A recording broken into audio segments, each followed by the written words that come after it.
ফিরহাদ হাকিম কি ওয়াকফ সম্পত্তি নিয়ে রাজ্য সরকারের দালালি করছেন? ওয়াকফ সম্পত্তির নথিভুক্তকরণ সম্পর্কে ফিরহাদ হাকিম বলতে গিয়ে এক জায়গায় বললেন, ভিডিও বার্তার মাধ্যমে দেখলাম যে উনি বলছেন ওয়াকফ সম্পত্তি অ্যাকচুয়াল সরকারি সম্পত্তি। কেন সরকারি সম্পত্তি হবে ওয়াকফ সম্পত্তি? ফিরহাদ হাকিম মমতা ব্যানার্জির দালালি করতে পারেন, তাতে তার স্বার্থ জড়িয়ে আছে। তিনি মন্ত্রিত্ব লোভে, মেয়রের লোভে তিনি মমতা ব্যানার্জির দালালি করছেন রাজ্য সরকারের। কিন্তু তার মনে রাখা উচিত, ওয়াকফ সম্পত্তি কোনো সরকারের সম্পত্তি নয়।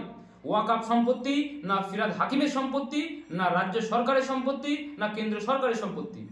ওয়াকফ সম্পত্তি হলো মুসলিম সমাজের শিক্ষা, সামাজিক এবং উন্নয়নমূলক কাজে নিবেদিত হওয়ার জন্য ওয়াকফ সম্পত্তি। এই সম্পত্তির অধিকার মুসলিম সমাজের। এই সম্পত্তিকে কেন্দ্র করে ফিরহাদ হাকিম কিভাবে বলতে পারেন যে ওয়াকফ সম্পত্তি অ্যাকচুয়াল সরকারের তত্ত্বাবধানে থাকা উচিত বা সরকারি সম্পত্তি? ফিরহাদ হাকিমের এই মন্তব্যে আমরা ধিক্কার জানাচ্ছি। আমরা দেখতে পাচ্ছি রাজ্য জুড়ে আজকে ওয়াকফ সম্পত্তি নথিভুক্তকরণ হচ্ছে। যখন এই ওয়াকফ আইন পার্লামেন্টে পাস করানো হয়েছিল, তখন মমতা ব্যানার্জি কি বলেছিলেন? এই মুর্শিদাবাদ জেলার সুতির মাটিতে দাঁড়িয়ে তিনি বলেছিলেন ওয়াকফ নিয়ে আন্দোলন করার প্রয়োজন নেই, কারণ আমি আছি।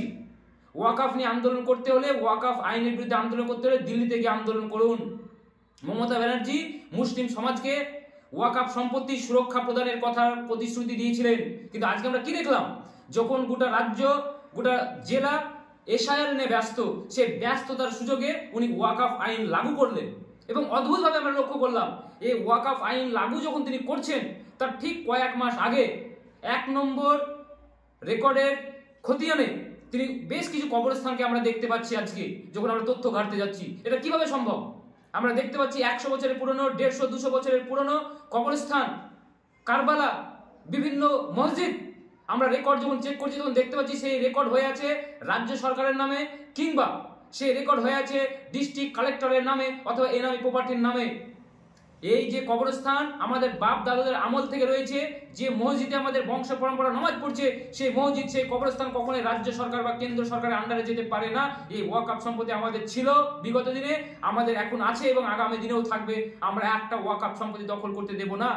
আর ফিরহাদ হাকিমের সঙ্গে সঙ্গে যে সমস্ত তৃণমূল কংগ্রেসের, মমতা ব্যানার্জির আমচা চামচা এমএলএ এমপিরা রয়েছে, মুসলিম সম্প্রদায়ের হয়ে যারা ভোট চায়, যে সমস্ত মুসলিম এমএলএ এমপিরা এতদিন ধরে বলে আসতো যে তোমাদের সুরক্ষার জন্য মমতা ব্যানার্জিকে ভোট দাও, মমতা ব্যানার্জি তোমাদেরকে বাঁচিয়ে রাখবে, সেই সমস্ত এমএলএ এমপিকে বলতে চাই, আপনারা আজ মুখে কুলু বেটেছেন কেন?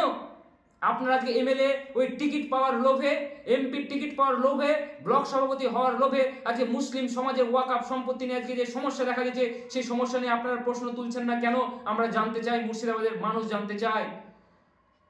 যেভাবে দিনের পর দিন আমরা দেখলাম ওবিসিকে কেন্দ্র করে মুসলিম সমাজে যে ওবিসি এ ছিল, সেই ওবিসি এ কে আজকে শেষ করে দেওয়া হয়েছে। মমতা ব্যানার্জি চক্রান্ত করে শেষ করে দিয়েছে আজকে কোর্টের দোহাই দিয়ে।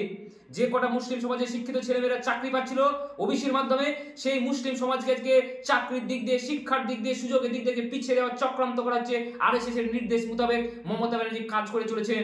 তার বিরুদ্ধে মুর্শিদাবাদ জেলার একাধিক এমএলএ, 3টে এমপি মুসলিম হওয়া সত্ত্বেও তারা একটা আওয়াজ তুলতে পারছেন না তাদের নিজের স্বার্থের জন্য। তাই মুর্শিদাবাদের জনগণকে বলতে চাইছি যে ফিরহাদ হাকিম যে চাটুকারিতা করছেন, ফিরহাদ হাকিম যে দালালি করছেন, তার বিরুদ্ধে আপনারা সচেতন হন এবং এই টিএমসি পার্টির এমএলএ এমপি যারা রয়েছেন তাদের কথায় কর্ণপাত করবেন না। আপনার নিজের নিজের এলাকার কবরস্থান, মসজিদ, ঈদগাহ, যত সমস্ত আমাদের প্রপার্টি আছে, সমস্ত প্রপার্টির রেকর্ড চেক করুন, চেক করে দেখুন যে সেগুলো সঠিক আছে কি নেই। কেননা এখন এই রাজ্য সরকারের মমতা ব্যানার্জির কুদৃষ্টি পড়েছে আমাদের এই ওয়াকফ সম্পত্তির ওপরে। আমরা জানি ওয়াকফ সম্পত্তি বিভিন্ন প্রান্তে বিভিন্ন শাসক দলের নেতারা জবরদখল করে রেখেছে।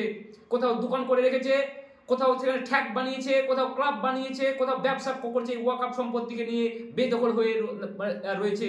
যে ওয়াকফ বোর্ড রয়েছে, সেই ওয়াকফ বোর্ডের ব্যক্তিরা কি করছেন? আপনাদেরকে কি মমতার চাটুকারিতা করার জন্য ওয়াকফ বোর্ডে রাখা হয়েছে?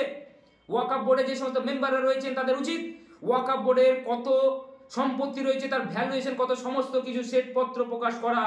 যদি আগামী কিছুদিনের মধ্যে এই শ্বেতপত্র প্রকাশ না হয়, যদি এর বিরুদ্ধে ব্যবস্থা গ্রহণ না হয়, তাহলে আমরা বৃহত্তর আন্দোলনে নামবো এবং আমি আশা রাখছি আমার প্রিয় মুর্শিদাবাদবাসী তাতে কাঁধে কাঁধ মিলিয়ে ঐক্যবদ্ধভাবে আপনারা লড়াই করবেন।